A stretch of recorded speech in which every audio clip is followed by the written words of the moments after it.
Welcome to current study. Current study के official YouTube channel पे मैं मनीष आपका स्वागत करता हूँ। हम पढ़ने जा रहे हैं मध्य प्रदेश का सामान्य ज्ञान।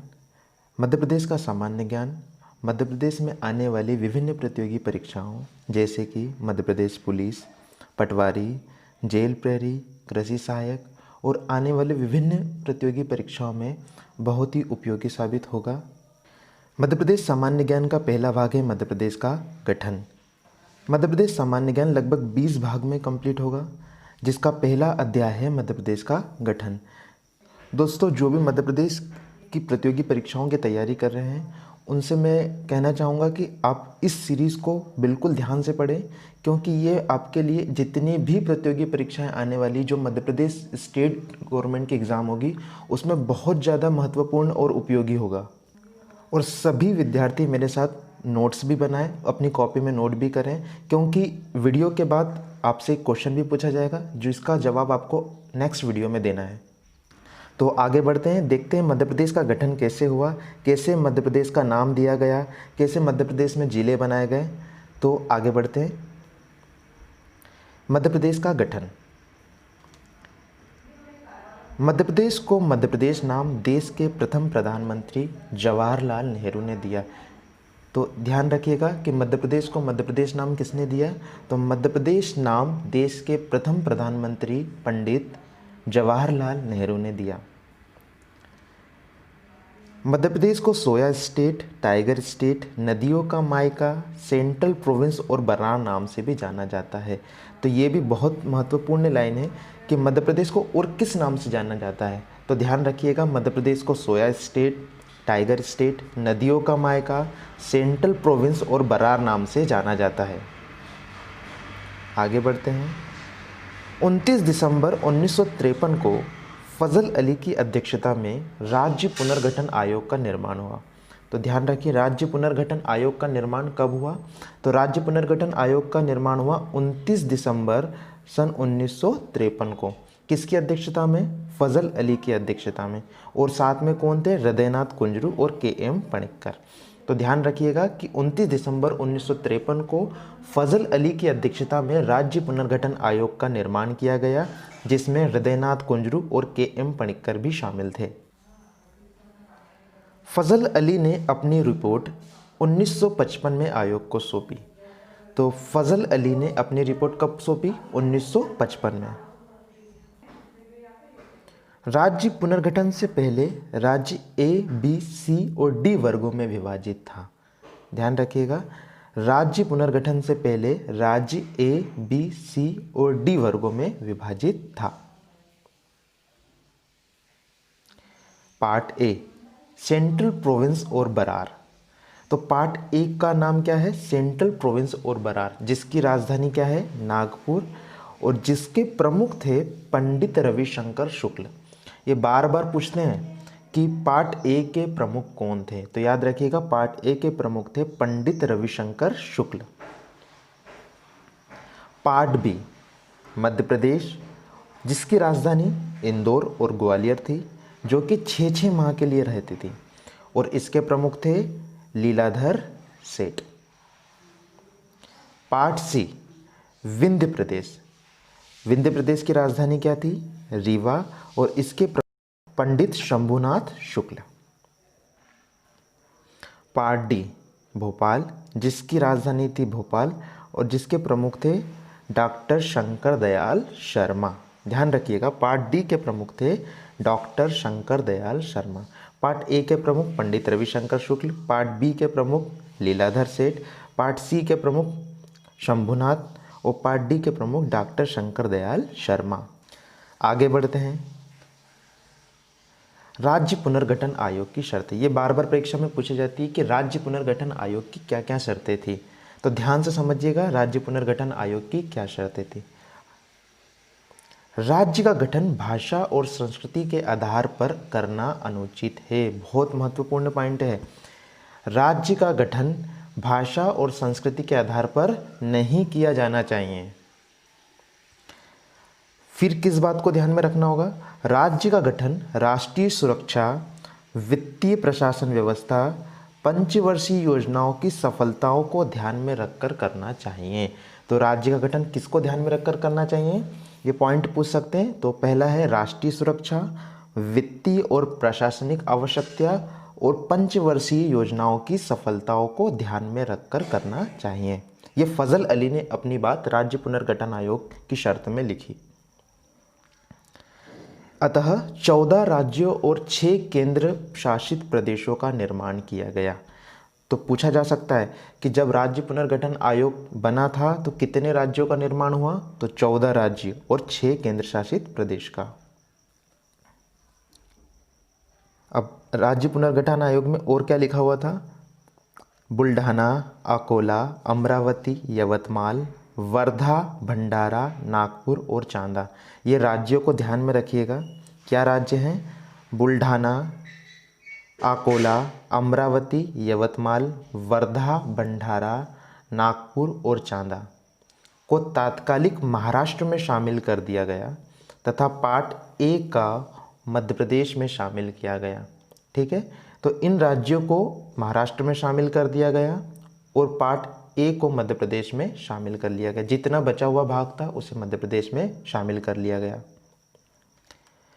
मंदसौर जिले के भानपुर तहसील के सुनील टप्पा को छोड़कर शेष भाग मध्य प्रदेश में मिला लिया गया।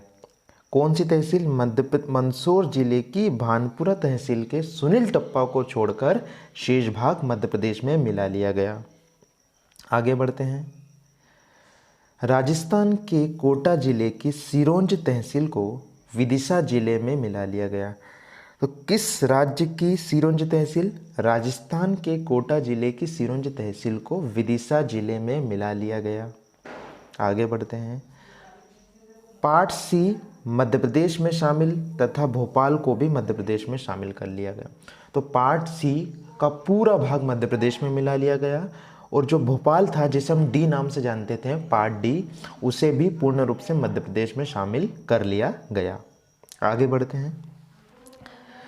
उपरोक्त परिवर्तन सहित 1 नवंबर सन 1956 को मध्य प्रदेश का गठन हुआ, जिसमें 43 जिले और 9 संभाग थे। बहुत महत्वपूर्ण चीज़ है कि मध्य प्रदेश का गठन कब हुआ, तो उत्तर है 1 नवंबर सन 1956 को, जिसमें 43 डिस्ट्रिक्ट, 43 जिले और 9 संभाग थे।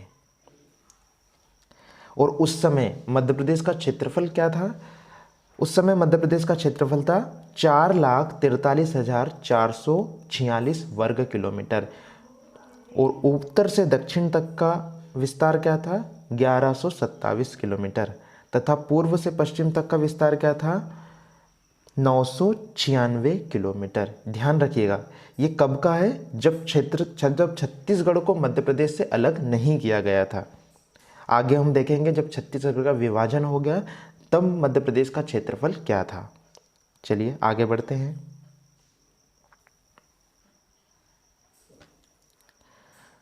फिर आगे क्या हुआ, 1972 में मध्य प्रदेश में जिलों का प्रथम पुनर्गठन हुआ, जिसमें सीहोर जिले से अलग करके भोपाल और दुर्ग जिले से अलग करके राजनांदगांव बनाया गया। ध्यान रखिएगा, 1972 में भोपाल और राजनांदगांव किससे अलग करके, सीहोर जिलों से अलग करके भोपाल और दुर्ग जिले से अलग करके राजनांदगांव बनाया गया। बहुत महत्वपूर्ण है। इस प्रकार मध्य प्रदेश में 45 जिले और 9 संभाग बन गए। मध्य प्रदेश में कितने, 1972 में मध्य प्रदेश में कितने जिले हो गए, 45 जिले और टोटल संभाग कितने हो गए, 9 संभाग हो गए। 1980 में चंबल और बस्तर 2 नए संभाग बने। उसके बाद होशंगाबाद संभाग बना और कुल 12 संभाग हो गए। ध्यान रखिएगा, 1980 में क्या हुआ, चंबल और बस्तर 2 नए संभाग बने और होशंगाबाद संभाग बना। इस प्रकार कुल 12 संभाग हो गए। 1998 में BR दुबे समिति के द्वारा 10 जिले और MM सिंहदेव समिति के द्वारा 6 जिले बनाए गए। 1998 में क्या हुआ, 2 समितियां थी 1998 में, BR दुबे समिति और MM सिंहदेव समिति। तो B.R. दुबे समिति के द्वारा 10 जिले और M.M. सिंहदेव समिति के द्वारा 6 जिले बनाए गए। और मध्य प्रदेश में कुल जिले और संभाग, संभाग तो टोटल कितने हो गए 12। देखते हैं जिले कितने हो गए।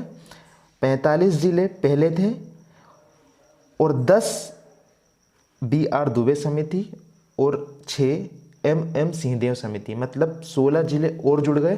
तो टोटल मध्य प्रदेश में जिले कितने हो गए 61 जिले और संभाग कितने थे 12 संभाग। आगे बढ़ते हैं। अब यहाँ से देखिएगा मध्य प्रदेश का विभाजन हुआ क्योंकि छत्तीसगढ़ को अलग किया गया है, आप सभी लोग जानते हैं। तो मध्य प्रदेश का विभाजन कैसे हुआ और कैसे मध्य प्रदेश के जिले आज की डेट में 52 हुए। आगे बढ़ते हैं, ध्यान दीजिएगा। 1 नवंबर सन 2000 को कितनी तारीख को 1 नवंबर सन 2000 को कौन सा संविधान संशोधन 84वां संविधान संशोधन के तहत छत्तीसगढ़ को मध्य प्रदेश से अलग किया गया।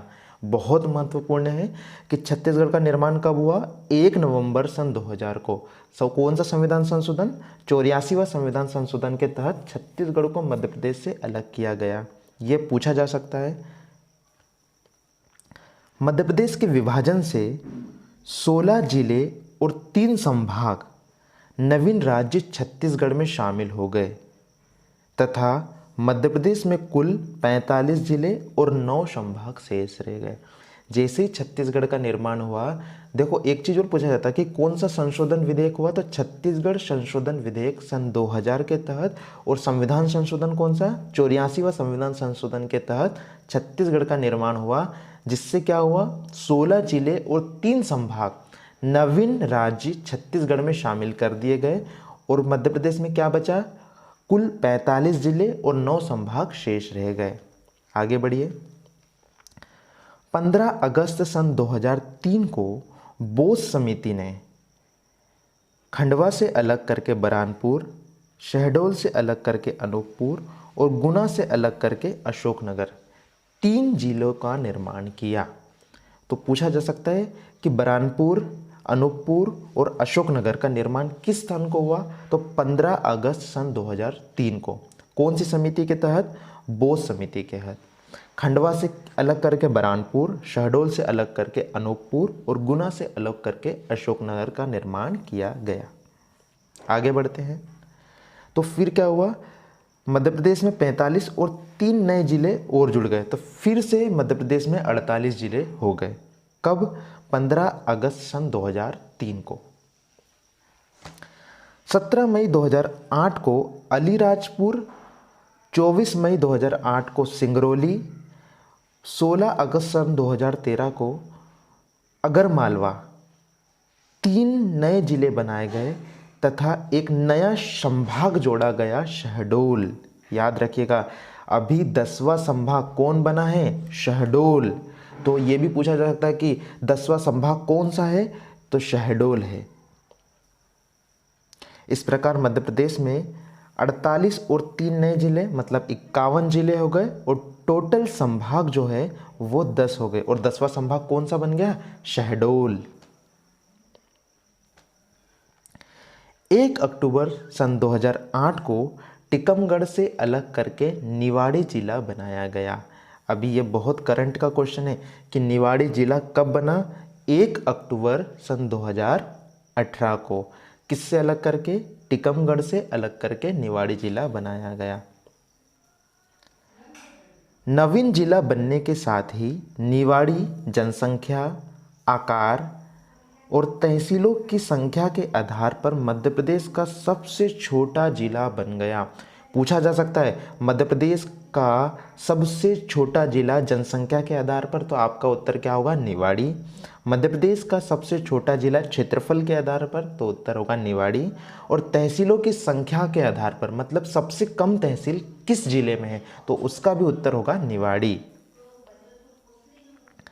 तो 2018 में मध्य प्रदेश में 52 जिले और 10 संभाग हो गए।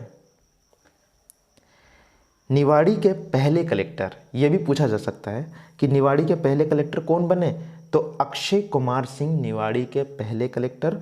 और निवाड़ी के पहले पुलिस कमिश्नर मुकेश कुमार श्रीवास्तव बने। वर्तमान में कमलनाथ सरकार 3 नए जिले का गठन करने जा रही है, नागदा, मैहर और चांचौड़ा। तो जब कमलनाथ सरकार मध्य प्रदेश में आई तो उन्होंने 3 नए जिलों का प्रावधान दिया है, नागदा, मैहर और चांचौड़ा। तो मध्य प्रदेश में ये 3 नए जिले प्रस्तावित हैं, नागदा, मैहर और चांचौड़ा। लेकिन टोटल अगर जिलों की बात की जाए तो मध्य प्रदेश में 52 जिले और 10 संभाग हैं। लेकिन परीक्षा में अगर पूछा जाए कि मध्य प्रदेश में टोटल कितने जिले हैं और ऑप्शन में अगर 52 रहें तो आप 52 दीजिएगा, लेकिन अगर 55 ऑप्शन में रहे तो आपको उत्तर 55 देना है। दोस्तों, ये था मध्य प्रदेश का गठन। अगर आपने इतनी बातों को ध्यान में रखा तो एक भी प्रश्न परीक्षा में मध्य प्रदेश के गठन से गलत नहीं होगा। हमारा नेक्स्ट चैप्टर रहेगा मध्य प्रदेश के प्रतीक चिन्ह, जो कि 100% एग्जाम में पूछा जाता है और आप इसका जवाब तभी दे पाओगे जब आप मध्य प्रदेश के प्रतीक चिन्हों को ध्यानपूर्वक पढ़ोगे। ठीक है दोस्तों, आपका क्वेश्चन ऑफ द डे ये रहा, फजल अली ने अपनी रिपोर्ट आयोग को कब प्रस्तुत की? फजल अली ने अपनी रिपोर्ट आयोग को कब प्रस्तुत की? 1953 को, 1956 को, 1955 को या 1998 को? फ्रेंड्स, कमेंट में आंसर ज़रूर दीजिएगा और अगर वीडियो पसंद आता है तो वीडियो को लाइक, शेयर और सब्सक्राइब करना ना भूलें। हमारा चैनल है करंट स्टडी। Thank you.